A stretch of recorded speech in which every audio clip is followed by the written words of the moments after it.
Okay, I'm going to go over some of the basics in the Windows OneNote 10 app. So this is a little different than the desktop version. So you can see I actually have open the same notebook that I was just showing you in the OneNote 2016. So some of the main differences here in the app, the sections are over here on the left and the pages are right next to the right side of the sections, and then this is the body of the content on my page. So a little bit different. You can see that it's a little darker purple, so sometimes we kind of refer to, and you can see at the bottom of my screen, the app here is a little more modern looking, and then this is the desktop version down here on the bottom. So my sections are on the left, and again, this is the same notebook I was just using. Here's the giver, which was a section group that we made different sections in, and then these are my pages.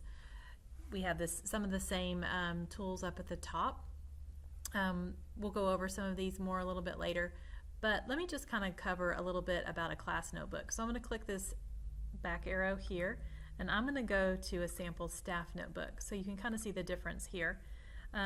In a staff notebook, we have the collaboration space and the content library, and then individual notebooks for each student or staff member depending on how the notebook is used. To add a section, we're going to do that here at the bottom. So this is different than it was in the desktop version because adding the sections was along the top. So we just click add a section here at the bottom, and then add a page over here. You just click and then it pops the page right there. So again, you can title it right here. That's where you would title the page, and then you can go ahead and add content in the body of the page right here. So in the collaboration space, this is where I have things that are editable by all the members of the notebook in the collaboration space. And then in the content library, these things here are read-only for the students or the staff members, depending on who owns the notebook or who is a teacher in the notebook.